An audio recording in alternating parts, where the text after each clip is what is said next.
Hey, bonjour à tous, bienvenue sur ma chaîne YouTube, et aujourd'hui c'est une vidéo un peu particulière. Au lancement de ma chaîne YouTube spécialisée dans les comics, j'avais fait une petite vidéo où je vous montrais ma collection. Elle a été tournée en fin 2020, début 2021. Alors j'ai quelques mois de retard pour fêter la première année de ma chaîne YouTube, mais on fête avec un petit peu de retard les 1 an de ma chaîne YouTube avec une mise à jour de ma collection. Je tourne aujourd'hui le 2 mai 2022, et nous allons voir ensemble à quoi ressemble ma collection comics et bien entendu de ses dérivés. Alors on commence le début de cette collection, pas par des comics mais plutôt par des dérivés. Nous voyons bien sûr le tableau d'Iron Man, très beau tableau, c'est du Lego, c'est magnifique, ça a été très chiant à monter, je vous l'avoue. Le gant de Thanos bien entendu, un détail magnifique. Lego a fait un taf exceptionnel avec ces 2 premières pièces. Et juste à côté trône 3 figurines, 3 magnifiques figurines, dont une en collection de Phoenix, la White Phoenix, la X-23, et bien entendu Carnage. Et pour continuer dans cette collection de dérivés, nous avons ici la célèbre Batmobile de 1989, une Batmobile magnifique qui trône sur un petit peu sur ma penderie, je vous l'avoue, je me suis un peu étalé, ma femme râle un peu, mais c'est pas grave, c'est la Batmobile de 1989. Très beau détail. Encore une fois, Lego a fait un taf exceptionnel. On continue la suite des dérivés avec, bien entendu, le bouclier de Captain America. Ce n'est pas la réplique en métal, mais ça reste du très beau travail qu'a fait Hasbro. Et allez, on commence enfin la collection avec mes comics, parce que c'est pour ça que vous étiez venus. On commence avec l'étagère du haut, l'étagère des Je suis. Une excellente collection pour démarrer les comics. Vous aurez différents personnages, bien entendu, comme Doctor Strange, qui sort bientôt au cinéma, Spider-Man, X-Men, Black Panther, Thanos, Thor, Black Widow, et j'en passe. Ils y sont presque tous, en tout cas tous ceux du MCU y sont là. Alors il m'en manque quelques-uns, certains sont en très grosse rupture, mais j'ai quasiment toute la collection Marvel. À côté bien sûr le petit Spider-Man qui était déjà présent l'année dernière, avec devant 2 des 3 figurines pop que j'ai, et une nouvelle collection que j'ai donc démarrée cette année. On a bien sûr Silk et T'Challa Star-Lord. Devant, nous avons la collection des mini-figures de chez Lego, encore une fois, et quelques figurines Lego du calendrier de l'Avent Lego pour Noël. Quand on descend d'un cran, nous avons encore des comics, avec cette fois pas du Marvel, mais plutôt du The Boys. Toujours devant du Lego, la collection mini-figures de chez Lego. Cette pépite qui malheureusement est en position allongée parce que malheureusement beaucoup trop grande pour ma bibliothèque. Oui, il va falloir que je change. Une pépite que je vous conseille à tous d'avoir, East of West, signé bien entendu Jonathan Hickman, dessiné par Nick Dragotta. À côté, bien entendu, prône toujours ce magnifique Iron Man. Qui ne se souvient pas de cette scène magnifique? Moi, je suis Iron Man.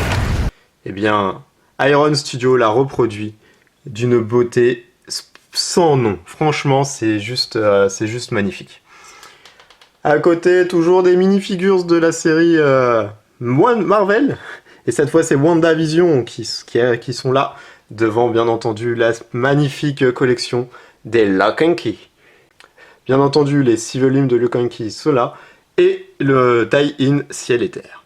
Quand nous descendons un petit peu, vous l'aviez peut-être déjà aperçu lors de l'intro de cette vidéo, une de mes plus belles collections, si ce n'est une des plus belles collections de toute façon de chez Panini Comics. J'ai bien entendu parler des Marvel Absolute. Quand j'avais fait la vidéo des collections lors de la création de ma chaîne, j'en avais que quelques-uns. Regardez ce qui s'est passé en 1 an, j'en ai beaucoup plus. J'ai quasiment même plus de place dans cette première étagère, avec beaucoup d'absolutes de très grande qualité, comme Civil War, Secret Empire, House of X, Spider-Verse et le magnifique Absolute Carnage. D'ailleurs, vous pouvez le voir un petit peu, il y a quelques décalages en termes d'épaisseur. mais franchement c'est du magnifique. Alors c'est très très dur à lire, certes, ça coûte cher, mais qu'est-ce que c'est beau. À côté, bien entendu, My Girl, ma best, mon personnage préféré, j'ai nommé Emma Frost dans sa collection. Hop, une des plus belles acquisitions que j'ai fait cette année. Je me la suis faite pour Noël. Bien entendu, vous voyez, c'est emballé, donc forcément, ça veut dire du CGC. Donc oui, on ne lit pas le comics qui est dedans, mais putain de merde, qu'est-ce que c'est beau! Alors, on va faire attention de ne pas le faire tomber. C'est du 9.8, c'est du CGC, Signature Series, du Uncanny X-Men numéro 1, signé par Mark Brooks. Et vous l'aurez vu, sans doute, c'est du Emma Frost. Bah oui, mon premier CGC, j'étais obligé de mettre du Emma Frost. Avec la magnifique petite signature. Alors, bien entendu, ce n'est pas encore emballé, ce n'est pas protégé, et c'est un peu mon erreur, mais j'ai malheureusement pas eu le temps. J'ai quelques magnifiques dessins de Soyan Art, qui sont magnifiques avec ce petit combat entre Thanos et Captain Marvel. Clairement, il a un talent de dingue, et c'est une scène que j'adore magnifiquement. Alors, quand on descend, bien entendu, on arrive dans une nouvelle collection. On commence donc avec la collection Marvel Deluxe, avec les anciennes éditions Original Sin et la trilogie des World War Hulk. Clairement, c'est du très très lourd cette série. Et donc, pour la suite des Deluxe, avec la nouvelle édition, donc avec cette petite bande rouge que vous voyez sur le bas, nous avons du très très beau, hein, du Captain America, du Infinity War, du Spider-Man, et j'en passe. Là, nous arrivons donc dans la collection des 100% Marvel, avec une petite édition particulière, une édition spéciale de chez Leclerc, la vie de Captain Marvel, dans une cover mais juste splendide. On arrive ensuite dans la suite des collections 100% Marvel, avec bien entendu le run de Captain Marvel de Kelly Thompson, qui est en continu. Du Immortal Hulk. Alors oui, si vous voyez pas le numéro 1, c'est parce qu'il est sur ma pile à lire. Enfin, dans ma pile à lire. Ils sont tous sur ma pile à lire. Mais c'est parce que je suis en train de le lire alors que je tourne cette vidéo. Du Spider-Woman, même si malheureusement Panini n'a pas l'air décidé à sortir le numéro 2. Bien entendu, du Black Widow de Kelly Thompson. Très bon run. Avec une édition spéciale de Signature Series de chez Panini Comics. Signé par Olivier Coipel, dans une magnifique cover. Franchement, il n'y a pas de mots. On continue donc avec une pépite qui était déjà là l'année dernière. J'ai nommé House of M de Brian Michael Bendis et d'Olivier Coipel. Pourquoi elle ne bougera pas? Tout simplement parce que c'est ma petite pépite favorite. Et bien entendu parce qu'il est signé par Olivier Coipel en personne et par Chris Claremont, le créateur des X-Men, s'il vous plaît, messieurs, dames. Bien entendu, là, nous avons une petite édition des Panini 20 ans de Spider-Man, un autre One More Day, pardon. Un comics qui a fait beaucoup débat. Je suis un peu de cet avis-là, même si, bien entendu, ça reste une fin comme une autre, mais la cover de ce Panini 20 ans est juste splendide. Et si on descend d'un point, là, on commence à voir quelque chose d'un peu plus lourd en termes de poids. On reste pas sur du Marvel Absolute, mais pas très loin. La collection des Marvel Omnibus.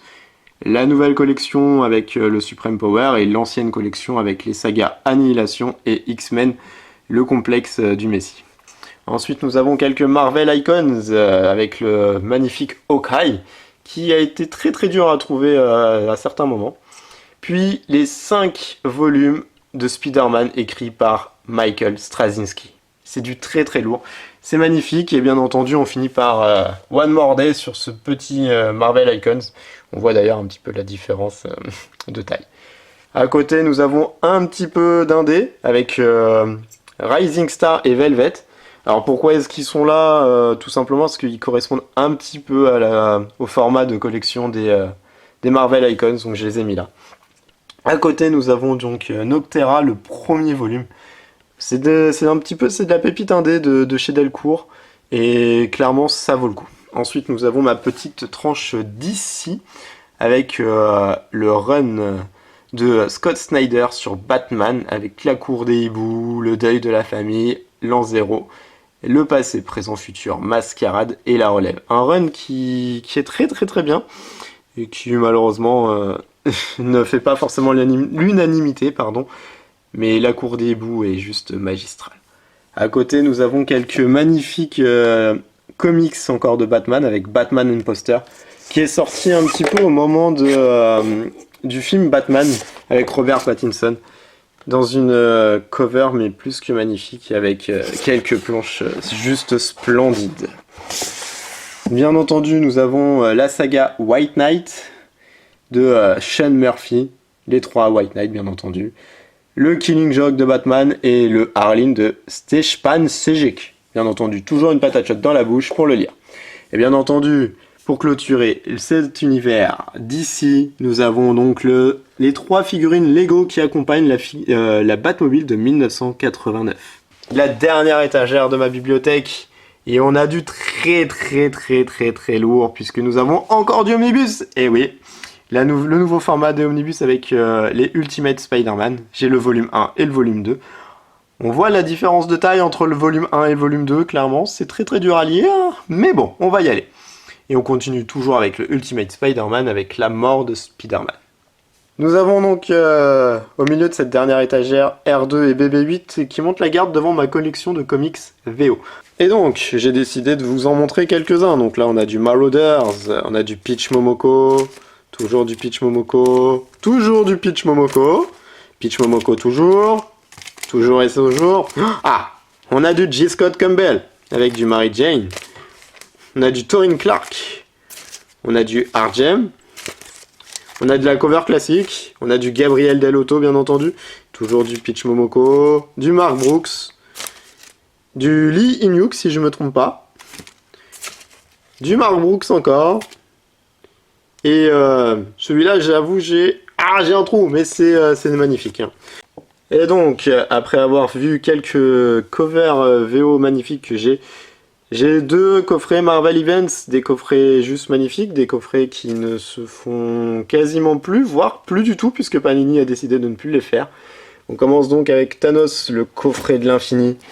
Un coffret que j'apprécie particulièrement et qui était là l'année dernière, puisque bien entendu, signé par Jim Starlin lors du Comic-Con 2020, si je ne me trompe pas. Non, 2019, puisque 2020, il n'y en a pas eu. Signé lors du Comic-Con.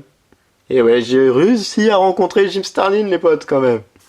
Magnifique coffret, et bien entendu, le coffret X-Men en Marvel Events. Un coffret, bien entendu, plus que magnifique.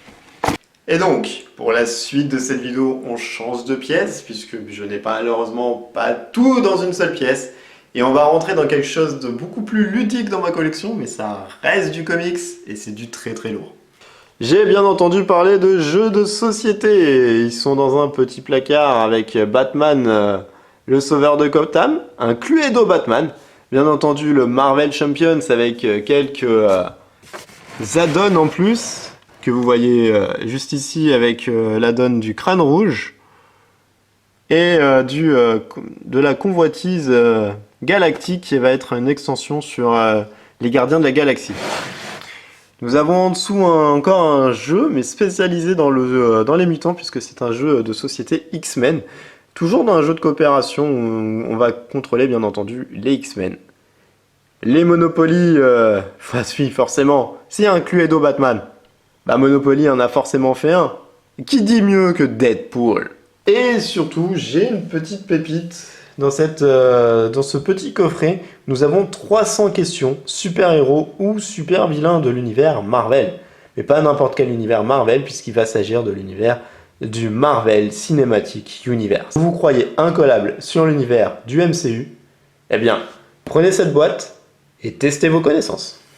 Bon les gars, on a presque fini le home tour des comics de Lucky, avec cette petite présentation de collection, avec un petit dérivé plus que magnifique, puisqu'il s'agit d'un tableau d'Iron Man. Et regardez-moi comment il claque ce tableau. Clairement, il est juste magnifique. Qui ne rêve pas d'avoir un tableau comme ça chez lui? Et pour clôturer, je ne peux pas finir cette vidéo sans vous montrer un de mes plans de travail où je monte les vidéos. Et je suis accompagné par ma girl, par ma best friend, par mon perso préféré de l'univers des comics. J'ai noté Emma Frost dans sa version normale et pas dans sa version Diamond. Diamond Select fait des figurines mais vraiment de vraiment bonne qualité pour un prix vraiment très très abordable puisque nous serons autour des 50-60 euros si ce n'est moins pour des figurines de cette qualité. Et nous revoilà au point de départ afin de conclure cette vidéo. Comme vous l'aurez vu si vous avez suivi déjà la première vidéo collection en fin 2020, début 2021, beaucoup de titres ont bougé, j'ai vendu énormément de choses pour racheter d'autres choses. Les Marvel Absolute ça coûte un certain prix, les omnibus également, et il va y en avoir encore beaucoup qui vont arriver d'ici la fin de l'année. Panini va nous régaler en termes d'omnibus. Et donc pour conclure ce room tour de ma collection, j'espère que vous avez aimé un petit peu cette présentation de collection. Si vous avez des questions sur certains titres, sur pourquoi j'ai celui-là, pourquoi j'ai pas cette collection-là, pourquoi je les sépare, pourquoi je ferme ma bibliothèque, n'hésitez pas à me les poser en commentaire, j'y répondrai volontiers. Et n'oubliez pas de mettre un petit pouce vers le haut et de vous abonner à la chaîne si jamais vous avez aimé un petit peu ce que j'ai fait. Cela m'encouragera à continuer et de vous proposer un contenu beaucoup plus varié dans le futur. Sur ce, moi je vous souhaite à tous et à toutes une bonne fin de journée, une bonne fin de soirée. Et puis je vous dis à la prochaine.